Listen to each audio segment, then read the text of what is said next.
Hello and good morning students. अपनी पिछली class में हम समास पढ़ रहे थे। समसनम समासः, द्वयोः पदयोः बहुनां पदानां वा मेलनम समासः। दो पदों या बहुत उससे अधिक पदों के मेल को समास कहते हैं और समास के मध्य में विभक्ति का लोप हो जाता है। फिर है समास के प्रकार। समास 6 प्रकार के होते हैं। तत्पुरुष समास, द्विगु समास, कर्मधारय समास, द्वंद्व समास, बहुब्रीहि समास और अव्ययी भाव समास। हमने तत्पुरुष समास के विषय में पिछली क्लास में पढ़ लिया था। आगे हम देखते हैं उसके उदाहरणों को। षष्ठी तत्पुरुष समास, जब कोई भी शब्द षष्ठी विभक्ति को में लिखा जाता है तब वहाँ पे षष्ठी तत्पुरुष समास होता है। जैसे कि ईश्वरः भक्तः हम लिखेंगे जब, और उसका समास विग्रह करेंगे ईश्वरस्य भक्तः, तब यह षष्ठी तत्पुरुष समास कहलाएगा। इसी तरह से विद्यालयः का जब हम समास विग्रह करेंगे विद्यायाः आलयः, तब यह षष्ठी तत्पुरुष समास होगा। परोपकारः, परोपकारः का जब हम समास विग्रह करेंगे तब परेषां उपकारः। इसी तरह सप्तमी विभक्ति का जब हम समास विग्रह करेंगे जलमग्नः, जले मग्नः। सभापंडितः, सभायां पंडितः। कार्यनिपुणः, कार्ये निपुणः। इस तरह से। फिर है नञ् तत्पुरुष। असत्यम, जब हम किसी बात को हम जब नहीं है कहना, जब हम चाहते हैं तब यहाँ पर नञ् तत्पुरुष का उल्लेख होता है।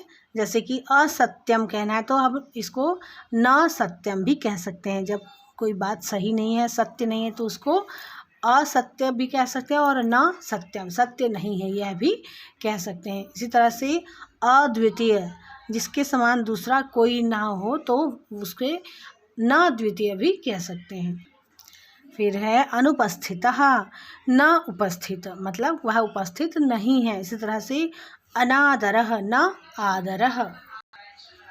आगे है समास का दूसरा प्रकार है द्विगु समास। संख्या पूर्वो द्विगुः, यत्र प्रथमं पदं संख्यावाची भवति तथा च उत्तरपदस्य विशेषतां ज्ञापयति सः द्विगु समासः भवति।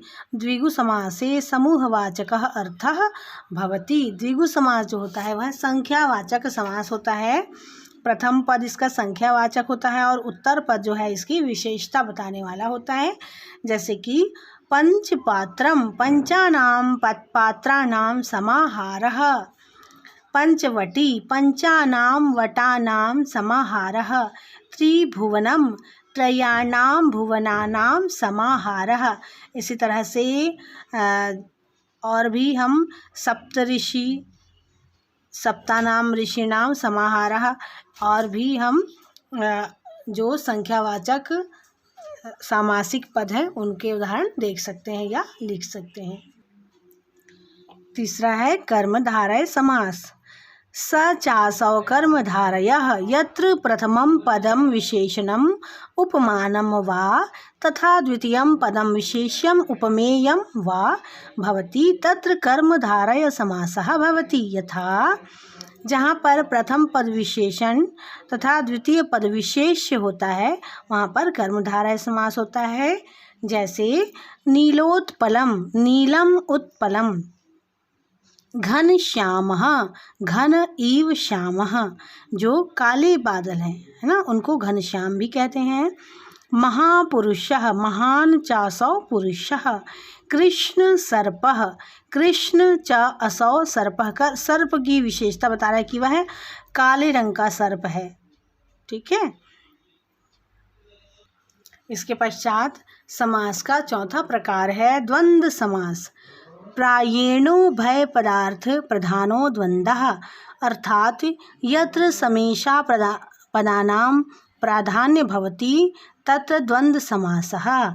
जहाँ पर पूर्व पद और उत्तर पद दोनों का समान महत्व होता है वहाँ पर द्वंद्व समास होता है। जैसे कि राम लक्ष्मणौ, यहाँ पर राम और लक्ष्मण दोनों का ही महत्व समान है। जैसे रामश्च लक्ष्मणश्च।